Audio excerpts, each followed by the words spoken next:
Hola, mi nombre es Ana Cristina Olvera y desde todas las latitudes de la región les doy la bienvenida a nuestro punto de encuentro en el arte y el conocimiento, el Noticiero Científico y Cultural Iberoamericano, NSC, el espacio informativo de la Asociación de las Televisiones Educativas y Culturales Iberoamericanas, ATEI. Acompáñenme en este recorrido de 30 minutos a descubrir lo que se produce, se investiga y se crea cerca de ti. Desde el 25 de septiembre del 2015, en Nueva York, Estados Unidos, se aprobó la Agenda para el Desarrollo Sostenible de las Naciones Unidas. Esta agenda, aprobada por más de 150 líderes mundiales y adoptada por los 193 países que integran la ONU, plantea 17 objetivos principales en su documento titulado Transformar nuestro mundo.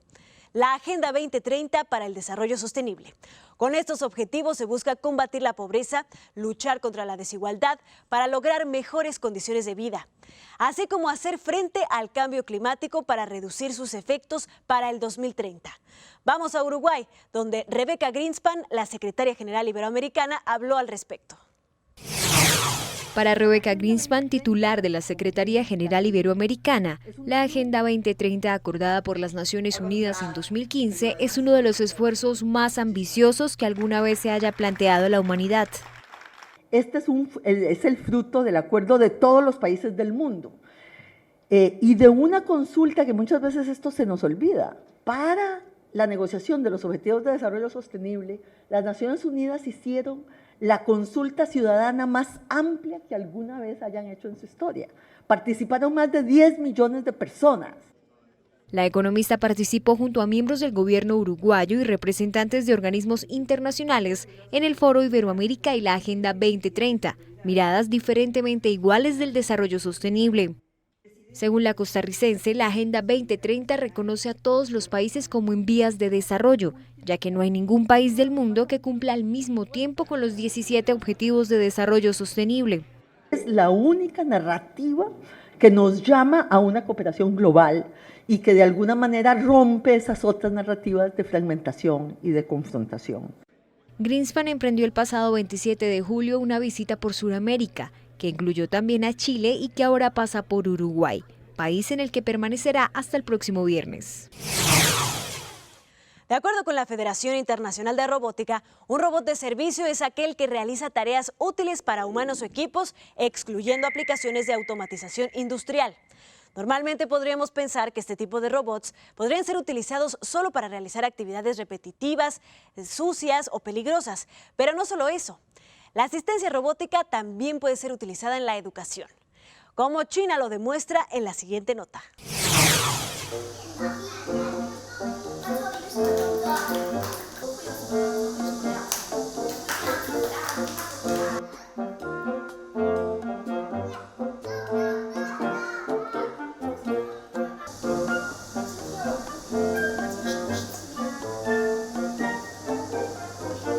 觉得它特别好玩，特别可爱，一个那么大的头，从来没见过那么大的头的。不可以用脚去踢，如果有谁再去碰的话，去哪里？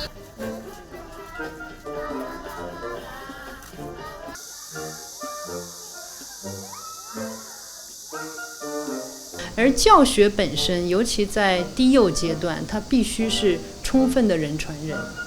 它有肢体的接触，有眼睛的接触，有面容的接触，这些东西都叫教学它不仅仅是语言，也不仅仅是内容，它是全息的。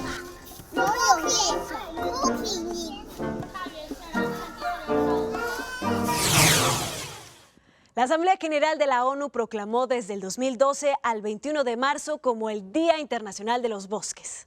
Esta fecha se utiliza como pretexto para rendirle homenaje a la importancia de los bosques en todas sus variedades y extensiones para los ecosistemas globales y la lucha contra el cambio climático. En el marco de esta fecha, siempre se alienta a que se realicen iniciativas locales, nacionales e internacionales a favor de concientizar sobre la preservación de estos espacios naturales. Y gracias a ello se han realizado actividades como campañas de reforestación. Pero, ¿por qué son tan importantes? Un sitio lindo y relajante, a pesar de que aquí pasan muchas cosas. Pero el bosque puede ser también un lugar amenazador lleno de peligros y oscuras figuras de cuento. ¿Qué es el bosque más allá de nuestra fantasía? Según la FAO, la Organización de Naciones Unidas para la Alimentación y la Agricultura, bosque es el terreno de al menos media hectárea, con una cobertura arbórea superior al 10%. En todo el mundo hay más de 4.500 millones de hectáreas de bosque, aproximadamente el 40% de la superficie terrestre. El 10% son bosques secos. Por cierto, esto que ven aquí no es un bosque, son solo plantaciones para la producción de madera o aceite de palma. Los países más boscosos del planeta son Rusia, Brasil, Canadá, Estados Unidos y China. En ellos se encuentran más de la mitad de los bosques del planeta. En las montañas, los bosques protegen de desprendimientos de tierra y en las llanuras de la erosión eólica del suelo. Los bosques almacenan unas 10 toneladas del peligroso dióxido de carbono por hectárea y producen oxígeno de vital importancia. Son el hábitat de innumerables especies.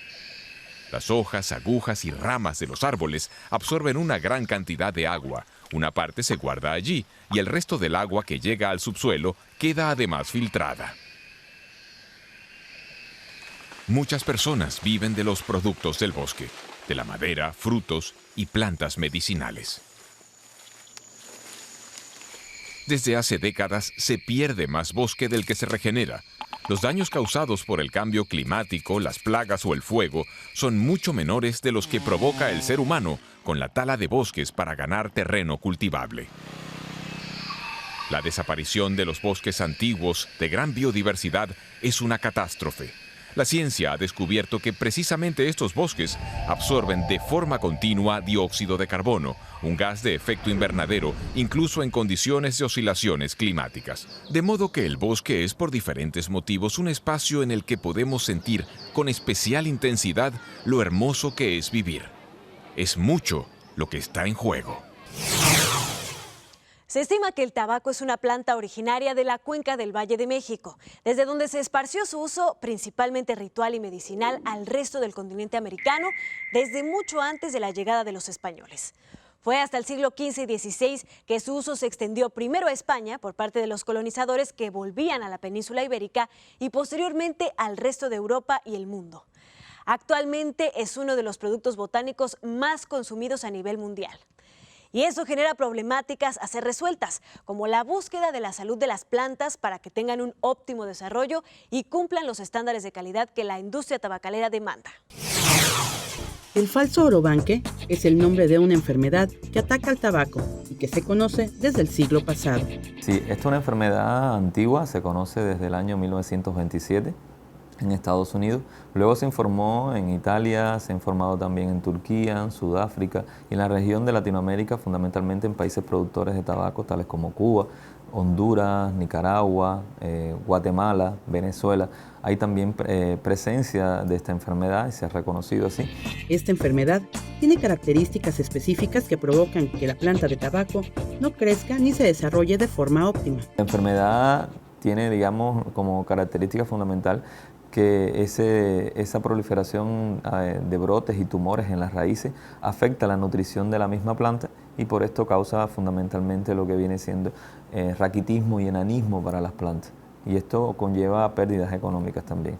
A pesar de que la enfermedad se conoce desde 1927, es hasta el 2013 que el investigador cubano Junior Morán Gómez identifica el agente causal. Publicamos los resultados en los cuales se establecía que el agente causal de esta enfermedad, precisamente en el cultivo del tabaco, era una bacteria perteneciente, es decir, un actinomiceto perteneciente al género Nocardia. Para conocer más acerca de esta bacteria, el investigador Junior Morán Gómez se encuentra trabajando en el Instituto de Ecología Aplicada de la UAT. Estamos haciendo aquí fundamentalmente determinando cuáles son los genes relacionados con la patogenicidad, es decir, aquellos genes implicados en la expresión de los síntomas en las plantas de tabaco. Específicamente acá se desarrollaron plantas in vitro de diferentes, digamos, cultivares de tabaco, es decir, de variedades de tabaco que no se utilizan en la producción, pero que son sensibles a la enfermedad, y a partir de ahí se inocularon con el agente causal de la enfermedad y ahora mismo están ya evidenciando la expresión de los síntomas característicos, y la proliferación exhaustiva de brotes, la producción de tumores en las raíces, y con lo cual, digamos, estamos estableciendo, digamos, los mecanismos, las diferentes formas en que estas bacterias expresan la sintomatología. A pesar de que las plantas de tabaco se inocularon, es decir, se infectaron con la misma bacteria, cada una presenta síntomas diferentes, lo cual se sospecha que es a causa de la producción de fitohormonas o de algunos mecanismos genéticos. Además de las plantas de tabaco in vitro, también se está trabajando con la identificación de los agentes antagónicos de esta bacteria. Lo que estamos hablando, ¿no? Es decir, se ve como hay una inhibición del crecimiento de los organismos cercano a la línea donde crece el antagonista, perpendicular a ellos. Y esto hace obviamente que se evidencie que tiene una producción de algunos componentes que inhibe el crecimiento de los organismos estos que son fitopatógenos. Además de conocer e identificar la bacteria causante del falso orobanque y su caracterización, el investigador Junior Morán realizará en la Universidad Autónoma de Tamaulipas la identificación molecular de los genes relacionados con el desarrollo de esta enfermedad en el tabaco, y su contribución para México será identificar si esta enfermedad se relaciona con el arándano, ya que México es considerado el cuarto país exportador de este sistema producto. Cuando escuchamos la palabra rover, a muchos lo primero que se nos viene a la mente es la exploración espacial. Y es que los ejemplos no hacen falta, como está el Curiosity, Opportunity, Spirit, el futuro Mars 2020 de NASA, todos estos vehículos científicos terrestres no tripulados diseñados especialmente para explorar entornos extraterrestres de manera semiautónoma. Pero, ¿sabían que también existe para la exploración arqueológica? Veamos qué es lo que nos han ayudado a descubrir. Gracias al uso de la tecnología con pequeños robots todoterreno, Perú ha podido sacar a la luz posibles sacrificios humanos de hasta 3.000 años de antigüedad en el templo de Chavín de Huántar, el primer gran centro religioso y de peregrinación en la historia de Sudamérica.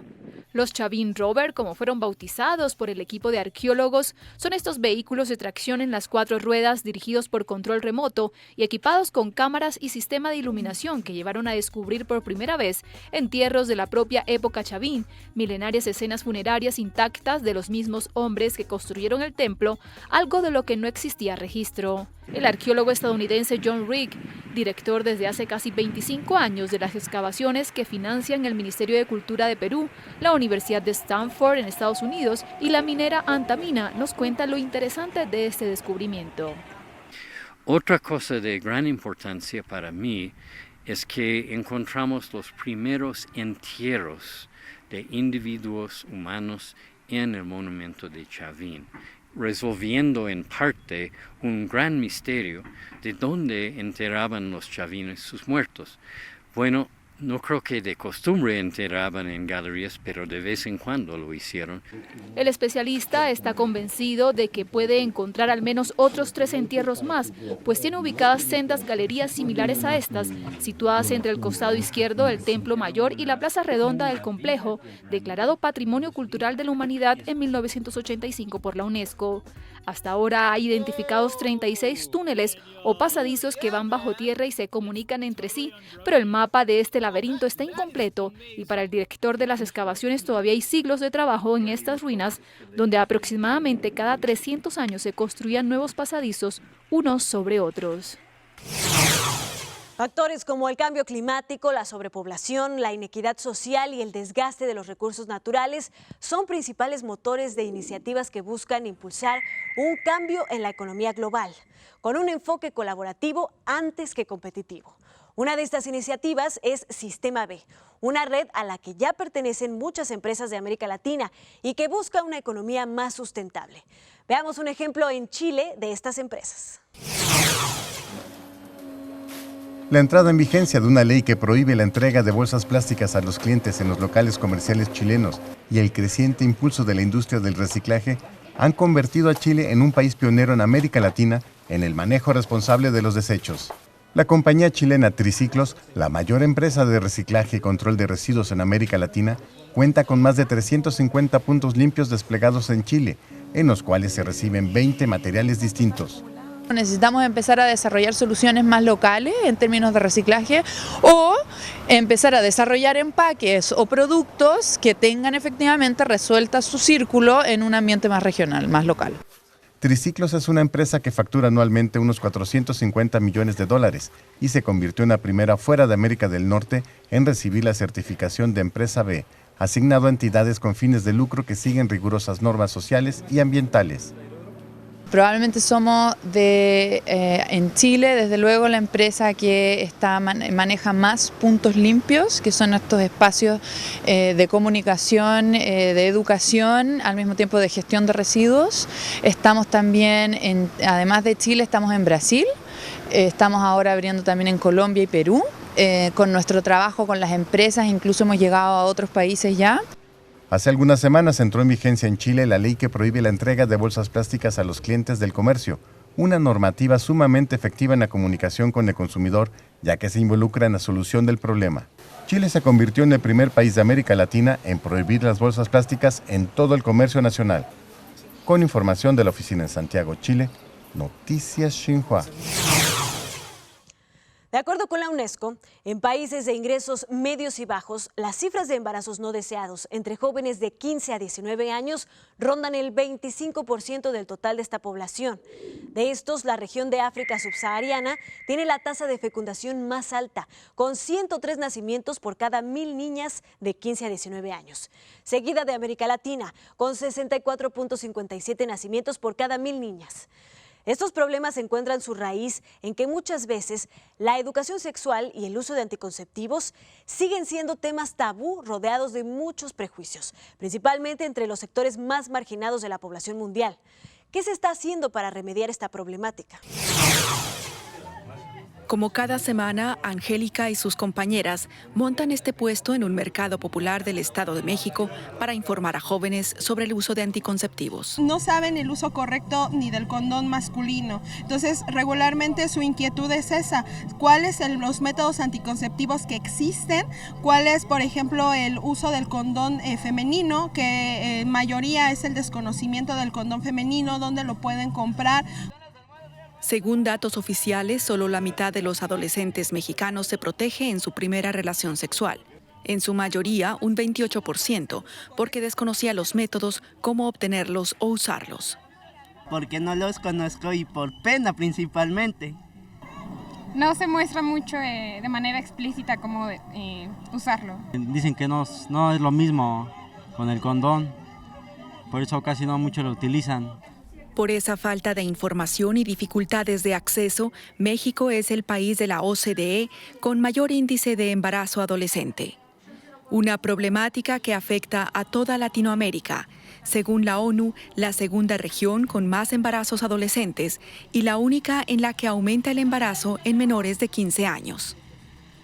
El 40% de los embarazos no deseados se presentan en jóvenes de entre 15 a 19 años de edad.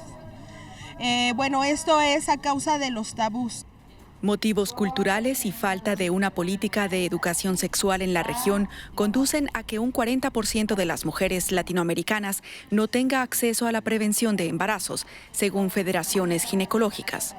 Una lista encabezada por Guatemala, Nicaragua y Panamá, seguidos por Bolivia y Venezuela, donde la galopante escasez ha afectado también al uso de preservativos y cada vez más mujeres optan por la esterilización. Una desigualdad que se acentúa en las zonas rurales, donde el acceso es aún más limitado. La brecha entre campo y ciudad todavía es notable. Según Naciones Unidas, en zonas rurales el uso de anticonceptivo es hasta 4 veces menor que en las ciudades y hasta 10 veces menor entre las personas sin escolaridad. La experta en temas de género, la doctora Esther Navarro, considera que el sector eclesiástico ejerce un peso determinante en las zonas rurales.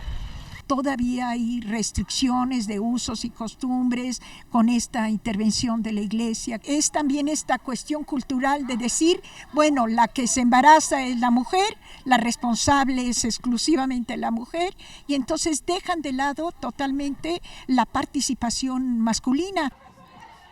En México, solo 1 de cada 6 hombres se involucra en prevenir el embarazo. Como resultado, las madres adolescentes, muchas solteras, están expuestas a situaciones de mayor vulnerabilidad y a reproducir patrones de exclusión social. Otra de las soluciones son los métodos de larga continuidad, como implantes o dispositivos, que según el médico Alfonso Carrera, todavía no se han extendido debido a las reticencias sociales. Es una violencia de género, porque el solo hecho de que la mujer no pueda acceder a una protección porque puede ser tomada como una cualquiera. Una violencia que en 2014 mató a 1.900 adolescentes embarazadas en Latinoamérica por problemas durante la gestación, el parto o el posparto. Normalmente estamos acostumbrados a que las piezas de arte son elementos exclusivos de los museos y que estos siempre están de alguna forma abiertos al público, aunque esto no siempre es así. Las colecciones privadas son un fenómeno que se da aproximadamente desde el Renacimiento. Familias como los Medici comenzaron esta costumbre de coleccionar no solamente obras de arte, sino incluso a los artistas, proveyéndoles espacios donde poder desarrollar sus talentos.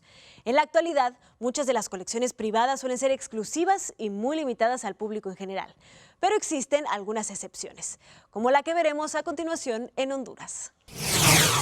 Muralla de Cicerón. Vivir entre colores. Así es el día al día del hondureño Andrés Catán, quien desde hace 18 años ha adquirido obras de diferentes artistas nacionales que expone en su casa. Más de 240 cuadros pueblan los muros de esta improvisada galería privada, entre los que se encuentran obras de destacados pintores como Cicerón, Julio Sanabria, Joel Castillo, Luis Castro, entre muchos otros.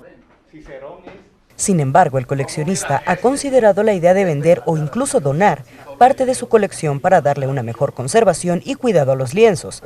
Pero de momento, gustoso, Catán abre las puertas de su casa-galería a amigos, familia, vecinos, estudiantes y todo aquel que quiera ver su valioso patrimonio pictórico. Con información de la oficina en Tegucigalpa, Honduras, Noticias Xinhua.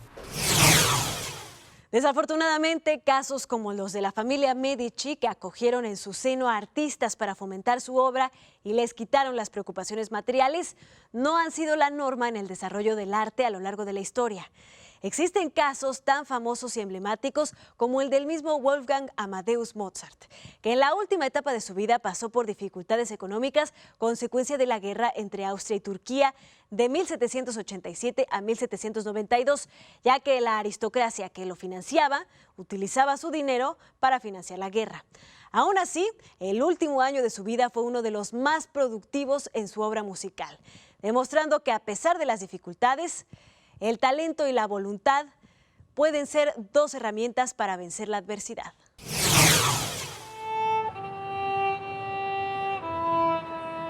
Ela escreveu a gente na aula, começo assim, né? Ninguém queria, porque teve muito preconceito, porque não, isso não vai dar certo, porque isso é coisa de que não é coisa de homem, era mais pra mulher. Aí a minha tia aqui, vamos testar. Aí a gente foi para as primeiras aulas. A gente foi, gostou e estamos até hoje, né? A gente já vai fazer 7 anos já. O do Marlon, o do Paulo César e do Vinícius foi as minhas tias que compraram. Já o meu, a gente sempre ia pro sinal para poder ganhar o dinheiro para comprar. Aí teve um dia que eles estavam tocando, a gente foi convidado para tocar numa escola. Foi um anjo, né, que Deus enviou no nosso caminho, a dona Miriam. Ela nos ajudou também, aí a gente estava tocando na festa das crianças. Aí minha tia conversou com ela e disse o motivo porque estava precisando de mais um violino, eu tocava com a flauta. Aí daí as pessoas que passavam deixavam o dinheiro dentro de um potinho que ela tinha deixado lá em cima da cadeira. Aí daí foi começando, aí eu consegui meu violino. Até hoje estamos aqui, firme, né? Tocar no sinal não tá dizendo que é crime, eu tô apenas ganhando o que é necessário para poder mostrar o meu talento. O nosso maior sonho é entrar numa grande orquestra e ajudar a nossa família, né? Porque vocês viram a nossa dificuldade. Tem casas aqui que tem condições, mas que não tem condições. A minha casa ela é um pouquinho apertada. O quarto da minha mãe ligado na sala, na cozinha, mas tá tudo certo, né? A gente é família e ajuda um ao outro. Todas as nossas tias e as nossas mães são mulheres guerreiras. Elas sempre, tipo assim, elas muitas vezes deixaram de comprar aquilo que elas querem para dar pra gente. Então, tipo assim, é um orgulho nosso, né? Todo dia nós agradecemos a Deus por isso e pelas oportunidades que Ele vem nos dando.